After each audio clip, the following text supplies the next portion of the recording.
수 없느니라. 만일 너희 속에 하나님의 영이 거하시면 너희가 육신에 있지 아니하고 영에 있나니 누구든지 그리스도의 영이 없으면 그리스도의 사람이 아니라. 아멘. 아멘. 여기에 6절의 말씀을 보면은 육신의 생각은 사망이고 영의 생각은 생명과 평안이니라. 육신의 생각은 하나님과 원수가 되나니 이는 하나님의 법에 불복이 아니할 뿐 아니라 할 수도 없음이라 그랬습니다.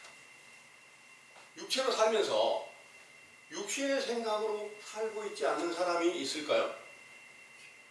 어느 누구도 육신의 생각으로 살고 있지 않는 사람은 없어요. 그러면 다 하나님과 원수가 되어 있어야지 맞겠죠. 하나님과 원수가 누구예요? 하나님께서 지어놓은 뱀이 원수였어요. 그 원수에 미혹되어 뱀의 미혹을 다 받을 수밖에 없게 하나님께서 인류를 창조해 놓으셨다, 이런 내용입니다. 창세기 3장을 보겠습니다. 창세기 3장 1절에서 7절까지를 참고해 보겠습니다. 여호와 하나님의 지으신 들 짐승 중에 뱀이 가장 간교하더라.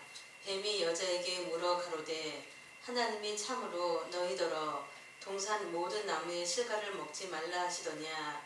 여자가 뱀에게 말하되 동산 나무의 실과를 우리가 먹을 수 있으나 동산 중앙에 있는 나무의 실과는 하나님의 말씀에 너희는 먹지도 말고 만지지도 말라 너희가 죽을까 하노라 하셨느니라. 뱀이 여자에게 이르되 너희가 결코 죽지 아니하리라.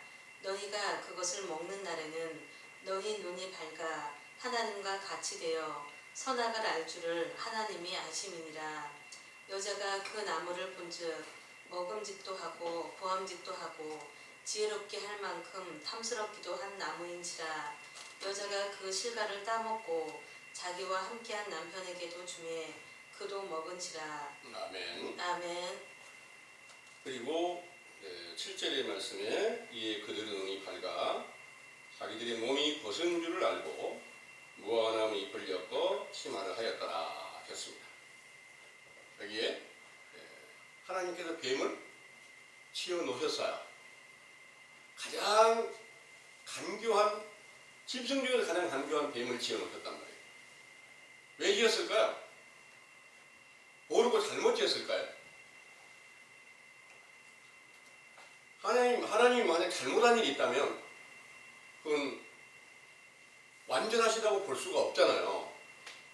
하나님께서는 뱀을 지어 놓으신 목적이 있어요.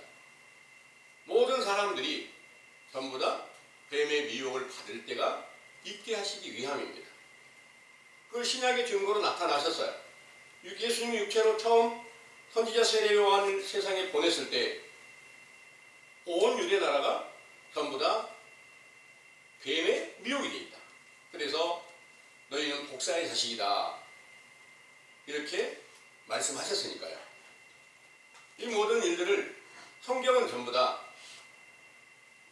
디모데후서 3장에 말씀하실 때 하나님의 감동에 의해서 기록이 되어 있다, 이렇게 말씀하셨어요. 하나님께서 쓰셨다는 것입니다. 하나님께서 뱀을 만들어서 내가 만든 흙으로 지어 놓은 아담을 갖다가 그 아담의 갈빗대로다가 여자를 만들었는데 그 여자로 먼저 미혹을 받게 하고 듣게 하고 그것이 얼마만큼 선악과를 따먹는 것이 좋아 보여가지고 지혜롭게 할 만큼 탐스럽게 보이니까 그걸 갖다가 따먹고 남편에게도 주니 함께 먹었다, 이렇게 말씀하신 것이 그대로 온 세상에 다 응하여졌어야 맞다는 그런 말씀입니다. 이 말씀을 통해서 외식하는 유대의 나라, 그러니까 예수님께서 지금 마태복음 5장에 산상수훈을 전하실 때 원수를 사랑하라, 이 말씀은 뱀에 미혹되어 있는 자들을 회개시켜서 하나님의 백성으로 돌아오게 하라, 이 명령 맞겠죠? 예. 그 뱀에 미혹되어 있는 자들이 처음에 전부 다 선악과를 따먹었다. 모든 죄 가운데 다 머물러 있다. 이렇게 말씀하신 것이 그대로 응하여졌던 것이 맞겠죠. 예.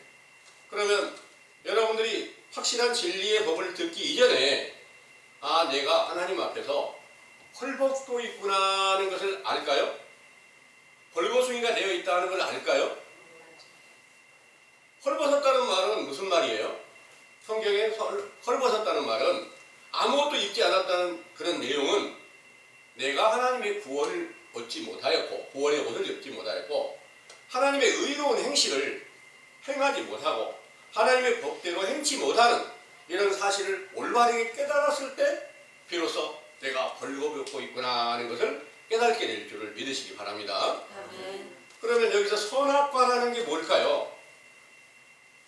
선과 악을 알게 하는 나무의 열매다 이런 내용입니다. 선과 악을 알게 하는 나무의 열매가 여러분들이 가지고 있는 이 성경의 하나님의 법이 율법이 바로 선과 악에 대한 정확한 것을 알게 하고 뱀과 하나님과 어떻게 원수되어 있는 것을 알게 해주는 이런 확실한 증거가 여기 있는 줄을 믿으시기 바랍니다. 외식하는 유대인들도 성경을 가지고 있어요. 성경을 가지고 있는데 그들은 뭐라고 하느냐? 우리는 하나님의 택하신 유대 나라 아브라함의 후손으로서 우리는 다 구원받은 백성입니다. 우리는 하나님의 의가 우리 안에 함께 있습니다. 우리 죄인 아닙니다. 이렇게 알고 있는 겁니다. 그런데 그 가운데서 성경을 가지고 있는데 성경을 통해서 죄를 발견하고 해결을 하고 선과 악을 구별해야 되는데 우리는 하나님의 백성이니까 다 의로운 자 가운데 있다. 이렇게 알고 있는 것은 선악과의 역할이 정확하게 드러났을까요? 안 드러났을까요? 선과 악에 대한 확실한 증거가 안 나타나 있잖아요. 무조건 그냥 믿으면 돼. 성경대로 하나님 믿으면 돼. 이렇게 말하고 있는 것은 똑같단 말이에요.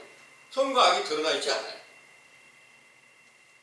그 가운데서 제일 먼저 선지자 세례 요한이 신약시대에 보냄을 받아서 회개하라 이 명령을 전했는데 똑같은 성경을 가지고 있습니다. 그 안에서는 선과 악이 정확하게 드러나게 되니까 죄인들에게 회개하라는 명령을 전하는 겁니다. 원수 중에 있는 사람들에게 회개하라는 명령이 처음 세례 요한을 통해서 전파되게 됩니다. 그 세례 요한이 바로 여기 7절의 말씀에 무화과 나무로 비유를 했고 무화과 나무 잎사귀가 세례 요한의 입을 통해서 전해지는 진리의 법이 바로 무화과 나무 잎사귀의 역할이었습니다. 그 무화과 나무 잎사귀는 바로 지금 제가 이 시대에 온 사도시대 이후 오늘날까지 다 악하고 음란한 세대가 되어서 오늘날도 똑같이 뱀에 다 미혹이 돼 있어요. 원수가 돼 있어요. 그들이 성경을 가지고 있습니다. 근데 선과 악이 드러나지 않아요.